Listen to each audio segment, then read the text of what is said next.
I'm doing the main part of a Christmas card using Perfect Pearls.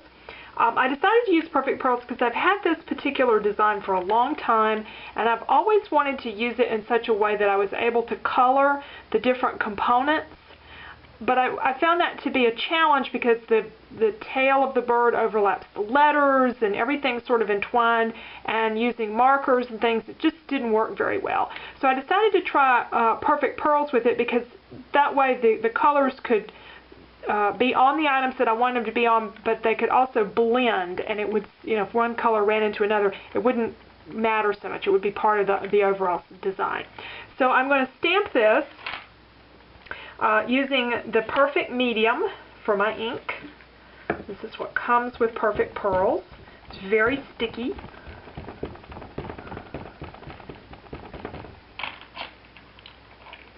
I'm going to be applying it to black cardstock. This happens to be Stampin' Up's cardstock.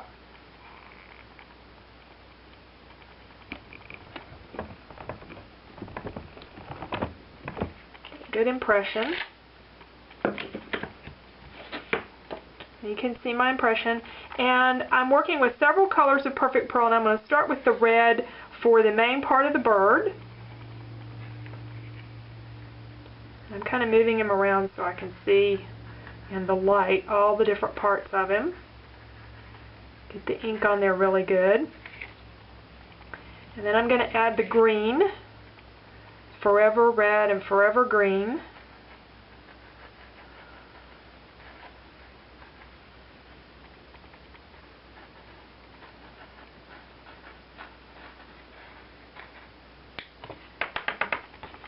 Using the big fluffy brush, I'm going to brush a little bit of this off.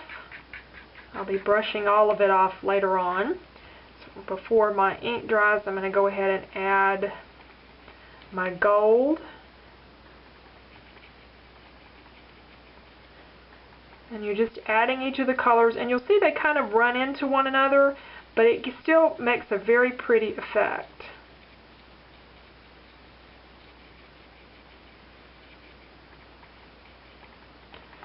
Okay, and at this point I'm going to kind of have this brush down so it doesn't get into the other areas that I haven't colored yet, at least not very much. Okay. Clean my brush off on a paper towel and continue on using the silver for Seasons.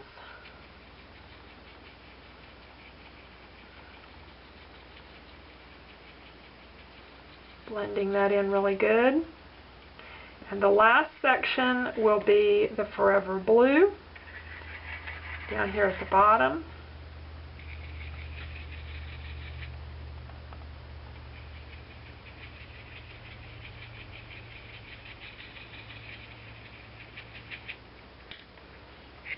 Okay. And then I'm just going to use the brush to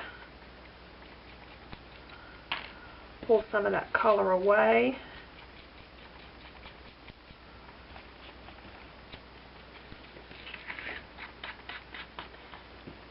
And I'm working kind of from the middle out so that I can keep that blue color from ending up all over everything, and the red from ending all over everything, since those are my strongest colors.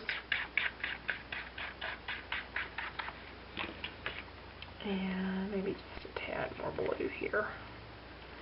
Usually you can't get much more color on there once you've covered over the ink, but add a little bit more, I think. Alright. And now,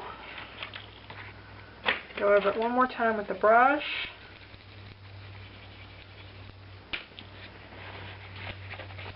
And then a paper towel. And the last step for this part of the card will be to spray it with water and then heat set it. So I'll go do that. Let me show you what one looks like completed. This is another one that I did that's used the same colors. So after it's been spritzed with water and heat set, then this is the final result. It really doesn't change the appearance, but it keeps it from the color rubbing off once you do that. So that takes care of the Perfect Pearls part of this. The other thing that I'm doing to this card is I'm adding a little bit of additional color. I'm going to cut the middle of this out with a Creative Memory circle cutter.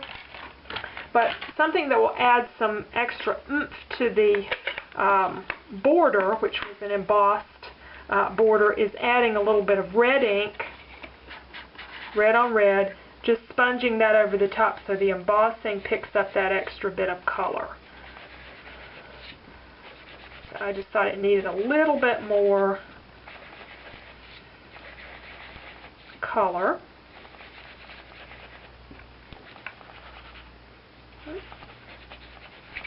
And that didn't take but a second, but it really makes a lot of difference in the appearance. Let me show you one that hasn't been colored.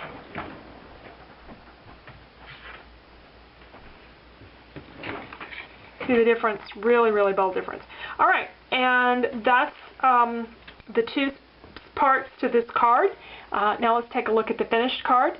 Thank you for watching today.